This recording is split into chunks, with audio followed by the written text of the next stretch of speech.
오늘 말씀은 예수님께서 십자가를 지시고 골고다 언덕길을 오르실 때 말씀입니다. 예수님의 상태는 이미 심각했습니다. 머리에는 가시면류관을 쓰고 채찍을 맞아 성한 곳이 없는 몸으로 무거운 십자가를 지고 언덕을 오르셨으니 그 모습이 얼마나 처참했겠습니까? 그렇습니다, 여러분. 하나님께서 우리를 구원하신 것은 그저 무한하신 능력으로 구원하신 것이 아니었습니다. 아무 죄 없으신 예수님께서 이렇게 큰 고통과 죽음으로 우리의 죄값을 대신 치러주심으로 우리를 구원해 주신 것이지요. 사랑하는 성도 여러분, 이 사랑과 이 희생을 기억하고 감사하는 자 되시기를 주님의 이름으로 축원합니다. 오늘 이 시간 나를 구원하시기 위해서 예수님이 당하신 고난을 묵상하실 수 있기를 바랍니다. 그러면 오늘의 내가 우연히 저절로 존재하는 것이 아니라 이런 큰 은혜와 사랑을 통하여 존재하게 되었음을 깨닫게 될 것이고 더욱 감사하며 더욱 신실한 예수님의 제자로 살아가게 될 줄로 믿습니다. 자, 그런데 여러분, 여기에서 한 가지 의아한 것은 성경은 예수님께서 당하신 이 고난을 우리에게 그렇게 구체적으로 묘사해 주지 않는다라고 하는 사실입니다. 여러분, 만일 성경이 예수님께서 당하신 그 고난을 자세히 묘사해 주었더라면 어땠을까요? 우리가 예수님의 고난을 이해하는 데 큰 도움이 되고 또 큰 감명을 받게 되지 않겠습니까? 그렇구나. 예수님께서 나를 구원하시기 위해서 이렇게 큰 고난 당하셨구나. 은혜가 되지 않겠습니까? 영화 중에 패션 오브 크라이스트라고 하는 영화가 세계적으로 큰 반향을 일으킨 적이 있었습니다.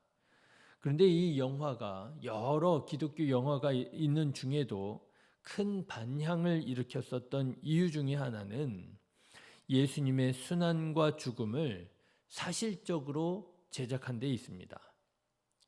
예수님께서 당하신 고난을 철저하게 역사적으로 고증해 가지고요, 최대한 사실적으로 만들었다는 거예요.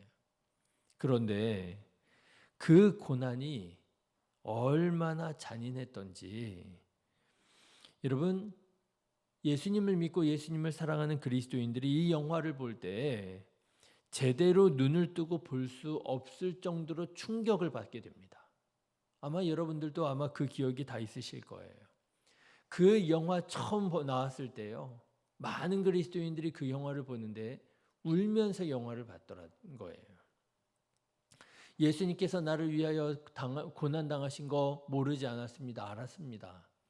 그런데 그 고난당하시는 모습을 영화로 생생하게 보니까요, 이게 내가 그냥 머리로 알고 있었던 것과 글자로 알고 있었던 것은 또 다르더라고 하는 거죠. 큰 충격을 받고요, 큰 감동을 받게 되었습니다. 그런데 한편에서는 또 이런 얘기가 나왔어요. 너무 선정적이고 너무 자극적이지 않느냐. 영화인데 저렇게까지 잔인하게 만들 필요가 있느냐. 그런 얘기가 나왔더랬어요. 그런데 정작 학자들은 뭐라고 말했느냐 하면 예수님께서 당하신 고난은 그 영화의 모습보다 더하면 더했지 덜하지 않았을 거라는 거예요. 그래서 또다시 한번 충격을 받게 됩니다. 너무 자극적으로 너무 잔인하게 만든 것 같아서 뭐라 그랬더니만 그게 아니더라는 거예요. 그보다 더하면 더했지 덜하지 않았을 거다.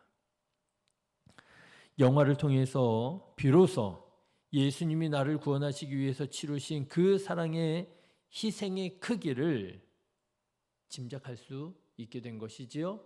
깨닫게 된 것이지요. 감동받게 된 것이지요. 그런데 여러분, 만일 영화가 아니라 성경이 예수님께서 당하신 고난을 자세하게 구체적으로 묘사했더라면, 기록하고 있더라면 여러분 어떻겠습니까? 그 말씀을 읽을 때마다 은혜가 되고 그 말씀을 읽을 때마다 감동이 되지 않겠습니까? 그런데 성경은 이상하게도 예수님께서 당하신 고난에 대해서 그렇게 자세하게 기록하고 있지 않더라라고 하는 것입니다. 그런데 여러분, 저는 오늘 말씀을 묵상하는 중에 성경의 관심은, 다시 말해서 하나님의 관심은 예수님이 당하신 고난에 있지 않고 우리의 죄와 우리의 구원에 있다는 사실을 깨닫게 되었습니다. 자, 여러분 보십시오. 처참한 모습으로 피 흘리시며 골고다 언덕을 향해 오르시는 예수님을 본 많은 사람들이 울었다는 거예요. 여러분 27절의 말씀을 한번 보십시오. 또 백성과 및 그를 위하여 가슴을 치며 슬피 우는 여자의 큰 무리가 따라오는지라. 그렇겠지요. 여러분, 이 여인들이 받았을 충격, 이 여인들이 받았을 그 마음의 상처가 얼마나 대단했겠습니까? 사랑하는 예수님께서 지금 억울하게 사형을 언도받고 지금 죽어가고 계시는 거예요. 사랑하는 예수님이 피를 흘리시며 죽음의 장소 골고다로 올라가시는 거예요. 얼마나 고통스러우신지, 그 고통스러워하시는 예수님의 모습을 보는 그들의 마음이 어떻겠습니까? 그들의 마음 정말 찢어지지 않았겠습니까? 울면서 예수님의 뒤를 따르고 있었더라고 하는 거예요.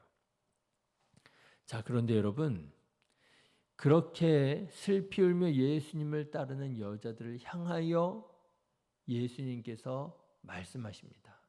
뭐라고요? 28절의 말씀을 한번 보십시오. 같이 읽어보실까요? 예수께서 돌이켜 그들을 향하여 이르시되 예루살렘의 딸들아, 나를 위하여 울지 말고 너희와 너희 자녀를 위하여 울라. 여러분, 이게 무슨 말씀일까요? 이 여인들이 지금 예수님을 잘못 보고 있다는 것입니다. 이 여인들이 지금 예수님을 잘못 따르고 있다는 것입니다. 지금 진짜 문제는 뭐라는 거예요? 예수님이 얼마나 큰 고통을 당하고 계시느냐, 이게 문제가 아니라는 거예요. 우리 예수님 저렇게 십자가 고통당하고 계시니 어떻게 그러고 있을 일이 아니라고 하는 거예요. 예수님 지금 뭐라고 말씀하십니까?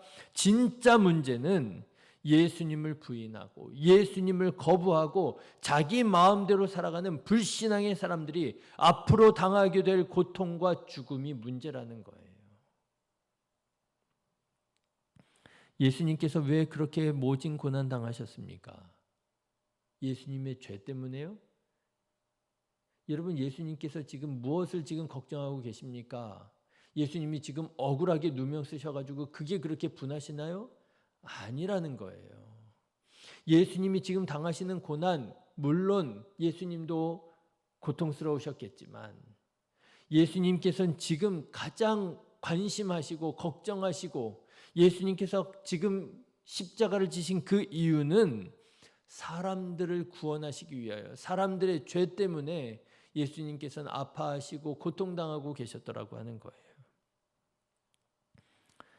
최근 빈곤 포르노라고 하는 말이 유행한 적이 있었습니다.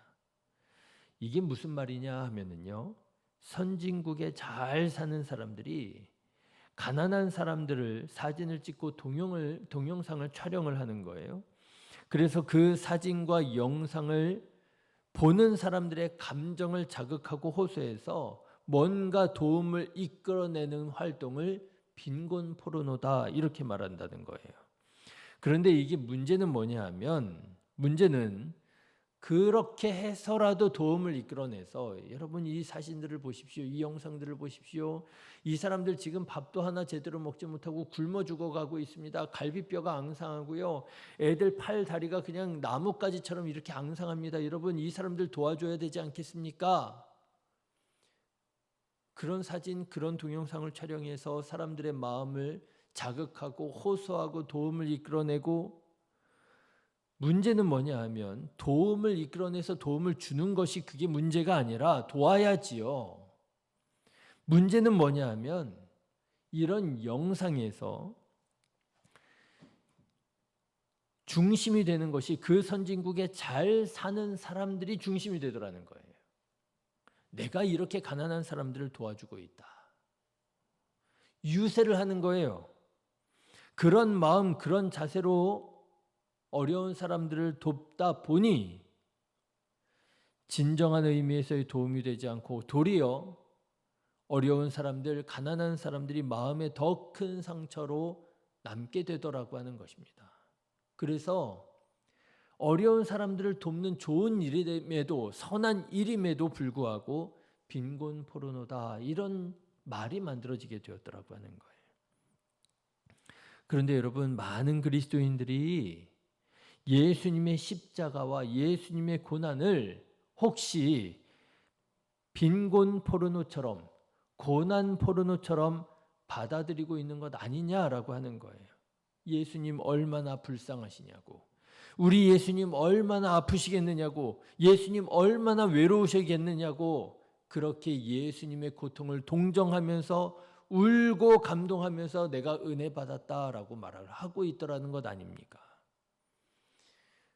그런데 예수님께서 그런 사람들을 돌아보시면서 하시는 말씀이 예수님 동정하지 말라는 거예요. 예수님 불쌍하다 말하지 말라는 거예요. 지금 문제는 나의 고통이 문제가 아니라 너희들이 당할 고난과 너희들이 당할 죽음이 문제라고 말씀하시는 거예요. 여러분, 우리가 예수님의 고난을 통하여 정말 봐야 할 것은 우리의 죄입니다. 죄로 인해 당하게 될 우리의 죽음을 봐야 되는 거예요. 예수님이 안 됐다고, 예수님이 너무 불쌍하다고, 예수님 얼마나 아프셨을까, 그것만 생각할 것이 아니라 예수님을 믿지 않는 자가 어떤 형벌을 받게 될 것인지 그거를 생각해야 된다라고 하는 거예요. 예수님의 말씀을 다시 기억해 보십시오. 28절, 예수께서 돌이켜 그들을 향하여 이르시되 예루살렘의 딸들아, 나를 위해 울지 말고 너희와 너희 자녀를 위하여 울라. 여러분, 우리에게는 이런 눈물이 있습니까? 나의 죄에 대해 흘릴 눈물이 있습니까? 여러분, 지금 우리가 정말 눈물을 흘려야 된다면 나의 죄에 대하여 눈물을 흘려야 된다라는 거예요.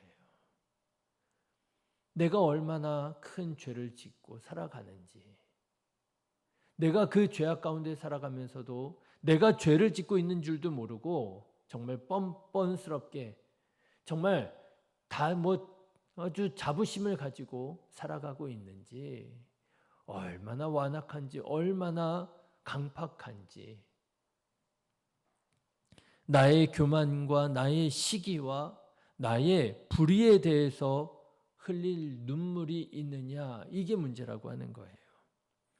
이런 것들에 대해 눈물을 흘릴 줄 모르고 혹시 엉뚱한 것 때문에 눈물을 흘리고 있는 것은 아니냐, 돈이 없어서 눈물을 흘리고 힘이 없어서, 빽이 없어서 눈물을 흘리고, 아니면 혹시 신실하다 하면서도 말씀드린 것처럼 예수님이 너무너무 안 됐다고, 예수님이 너무 불쌍하다고 눈물을 흘리고 있는 것은 아니냐라고 하는 거예요.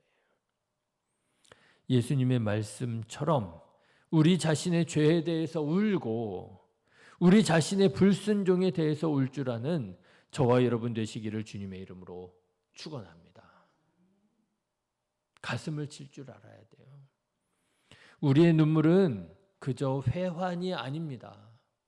우리의 눈물은 그저 후회가 아닙니다. 우리의 눈물은 그저 억울함이 아닙니다. 우리의 눈물은 회개입니다. 우리의 눈물은 믿음의 씨앗이지요. 생명의 씨앗입니다. 우리가 우리 자신에 대하여 울 때 우리 주님께서 우리의 눈에서 눈물을 닦아주시고 진정한 의미에서의 기쁨과 평안을 허락해 주실 줄로 믿습니다. 가슴을 치며 주님 앞에 진실한 마음으로 회개하며 나아가는 저와 여러분 다 되시기를 주님의 이름으로 축원합니다. 기도하겠습니다.